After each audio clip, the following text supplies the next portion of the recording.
멤버십 가입, 그리고 구독, 좋아요 정말 감사합니다. 자, 지금부터 여러분께 들려드릴 이야기는요. 어쩌면 우리가 지금까지 믿어왔던 모든 경제 상식을 완전히 뒤집어버리는 좀 불편하고 충격적인 진실일지도 모릅니다. 하지만 이건 피할 수 없는 바로 우리 눈앞에서 벌어지고 있는 현실입니다. 저는 지난 며칠 동안 정말 밤을 새워가며 흩어져 있던 데이터 조각들을 맞추고 정보들을 엮어서 하나의 거대한 그림을 그려봤습니다. 그리고 그 끝에서 마주한 결론은 정말 소름이 돋을 정도였습니다. 바로 오늘 2026년 1월 8일 우리는 인류화폐 역사상 가장 거대한 전환점 그 한가운데 서 있습니다.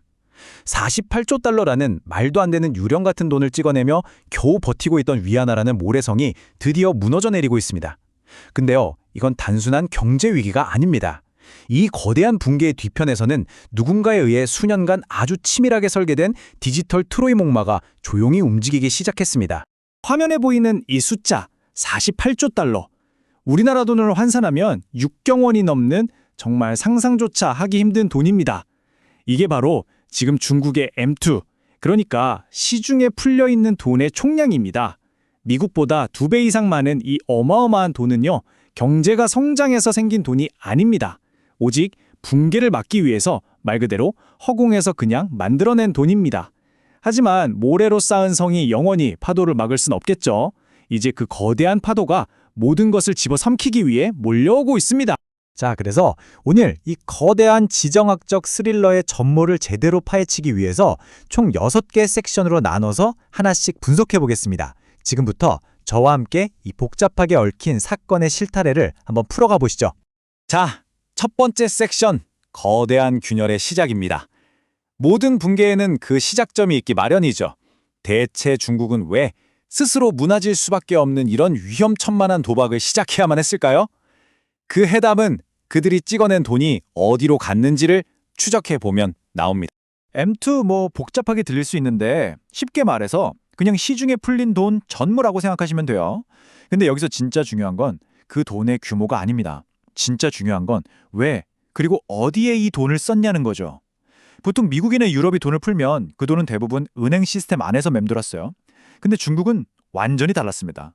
그들은 이 48조 달러라는 가짜 종이돈을 가지고 전 세계에 있는 진짜 자산들을 말 그대로 진공청소기처럼 빨아들였습니다.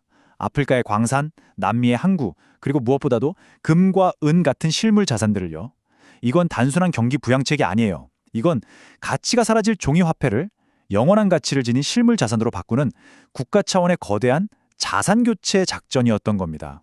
자, 이제 두 번째 섹션으로 넘어가 볼까요? 바로 이 이야기의 가장 핵심적인 갈등, 378대 1이라는 숫자 뒤에 숨겨진 종이화폐의 치명적인 함정에 대한 이야기입니다.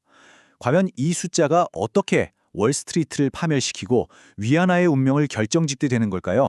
이 슬라이드를 보시면 지금 금융시장에서 어떤 싸움이 벌어지고 있는지 한눈에 보입니다. 왼쪽의 중국은 어차피 가치가 떨어질 위안화를 무한정 찍어내서 지구상에 딱 정해진 양만 존재하는 진짜 은을 싹쓸이하고 있습니다. 반면에 오른쪽의 월스트리트 은행들은요, 실제 은은 한 톨도 없으면서 오직 은을 주겠다는 종이 계약서만으로 은 가격이 오르지 않는 쪽에 천문학적인 돈을 베팅, 즉 공매도를 쳤습니다. 한쪽은 진짜 물건을 모으고 다른 한쪽은 가짜 증서를 파는 싸움. 여러분, 이 싸움의 승자는 처음부터 정해져 있었던 거 아닐까요? 이 차트를 보면 월스트리트의 베팅이 얼마나 황당한지 그냥 드러납니다. 전 세계에서 1년 동안 캐내는 은의 총량이 약 8억 온스 정도예요. 그런데 월스트리트가 가지고 있지도 않은데 팔겠다고 계약한 은의 양이 무려 44억 온스입니다. 1년 생산량의 5.5배나 되는 양을 그냥 허공에서 만들어 판 거예요. 이게 어떻게 가능했을까요? 바로 이게 실물 없이 신용과 컴퓨터 숫자만으로 모든 걸 거래하는 파생상품 시장, 즉 거대한 허상 시스템의 민낯입니다. 그리고 바로 여기서 이 모든 미스터리를 푸는 열쇠 378대 1이라는 숫자가 등장합니다. 이게 뭘 의미하냐면요. 지금 시장에 실물 은이 딱 1온스 있다면 그 1온스의 주인이 나라고 주장하는 종이계약서가 무려 378장이나 돌아다니고 있다는 뜻입니다. 비유하자면 호텔의 방은 딱 하나인데 예약 손님은 378명을 받은 거예요. 누군가 저기요, 저 예약했는데 방키 주세요라고 하는 순간 이 거대한 사기극은 끝날 수밖에 없는 구조입니다. 그리고 그 붕괴의 날 바로 데이 제로를 향한 시계는 이미 째깍거리기 시작했습니다. 2025년부터 태양광 패널, AI 반도체, 전기차 같은 첨단 산업에서 은을 블랙홀처럼 빨아들이기 시작했어요. 그 결과 2026년 초가 되자 세계 최대 상품 거래소인 코맥스 창고의 실물은이 거의 바닥을 드러냈습니다. 전문가들은 2026년 3분기쯤 마침내 창고가 텅 비는 데이 제로가 올 거라고 예측합니다. 그날이 오면 은행들은 은을 못 드립니다. 배째세요 라고 선언할 수밖에 없어요. 그리고 그 순간 역사상 가장 거대한 숏스퀴즈가 터지면서 종이화폐 시스템 전체에 대한 믿음이 그냥 산산조각 나는 겁니다. 자, 세 번째 섹션으로 넘어가겠습니다. 이렇게 중국 내부에서는 금융 시스템이 무너져 내리는 시한폭탄이 돌아가고 있었어요. 그런데 밖에서는 누군가가 그 폭탄의 스위치를 누르려고 압력을 가하고 있었던 거죠. 바로 트럼프 행정부가 수년에 걸쳐서 설계하고 실행해온 아주 교묘하고 치명적인 에너지 고사 작전입니다. 이 작전은 세 군데에서 동시에 진행됐습니다. 첫 번째 타겟, 남미의 베네수엘라. 미국의 지원을 받은 세력에 의해 마두로 정권이 무너지면서 중국이 위안화를 주고 값싼 석유를 몰래 들여오던 뒷구멍이 막혀버렸습니다. 두 번째 타겟, 중동의 이란. 내부 갈등이 격화되면서 석유 생산이 멈췄고 당연히 중국으로 가던 수출길도 끊겼죠. 그리고 마지막, 러시아입니다.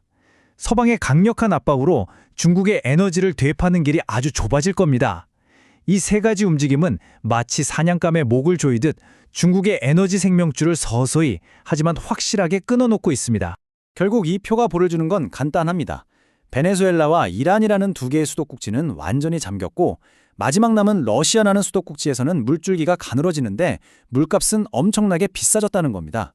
이제 세 개의 공장 중국은 공장을 돌리기 위해서 얼마 남지도 않은 달러를 들고 국제시장에 나가서 비싼 값에 에너지를 사정해야 하는 처지가 된 거죠.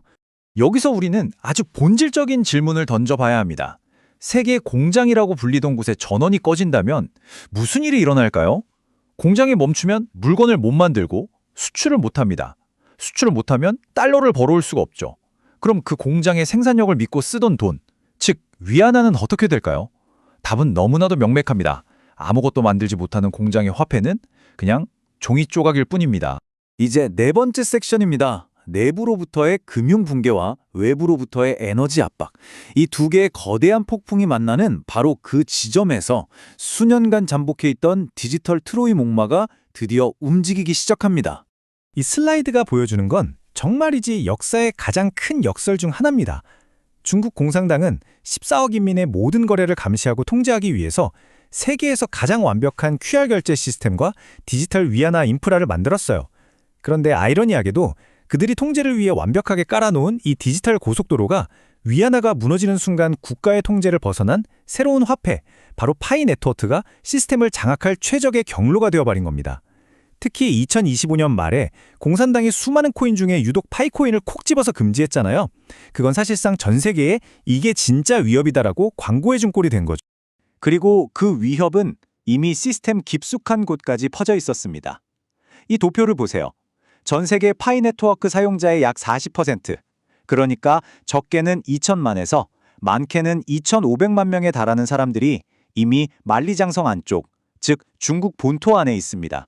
이들은 중앙본부도 리더도 없는 거대한 점조직이에요. 국가가 몇 명을 잡아 가둘 수는 있어도 이 거대한 네트워크 자체를 멈추게 할 수는 없는 이미 통제를 벗어난 디지털 경제 공동체인 셈입니다.